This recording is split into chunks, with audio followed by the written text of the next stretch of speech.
My presentation is about the daguerreotype's history in photography. The daguerreotypes is the type of early photograph. Experimental approaches is not important and have been used before.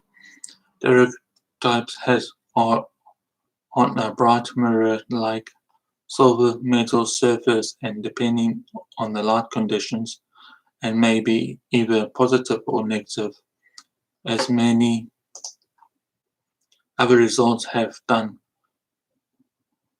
The earliest mechanical tools appeared to capture visual scenes during the recovery.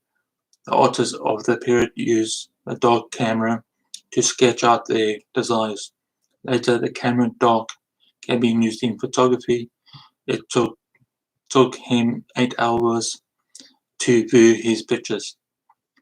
They were then washed in lavender oil, which gave him a calming effect.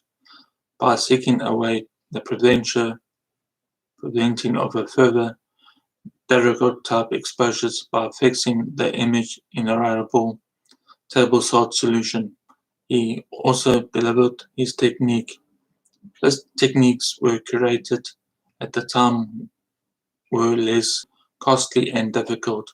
As a result of the daguerreotype was nearly entirely replaced by the photography process. The daguerreotype was popularly described as a memory special and an upbeat direct image in the camera observer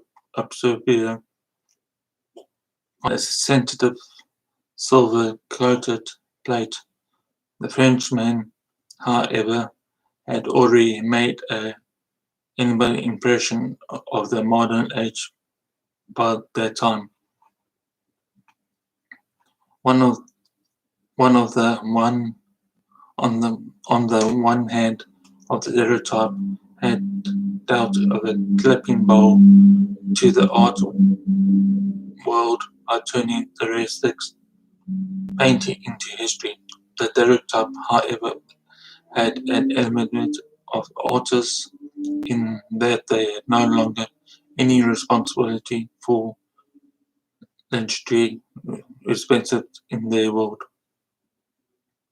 Shortly after the daguerreotype process was validated in January in 1839, it was focused were captured by the popular imagination as a natural pencil, most of which did not even see a picture in person.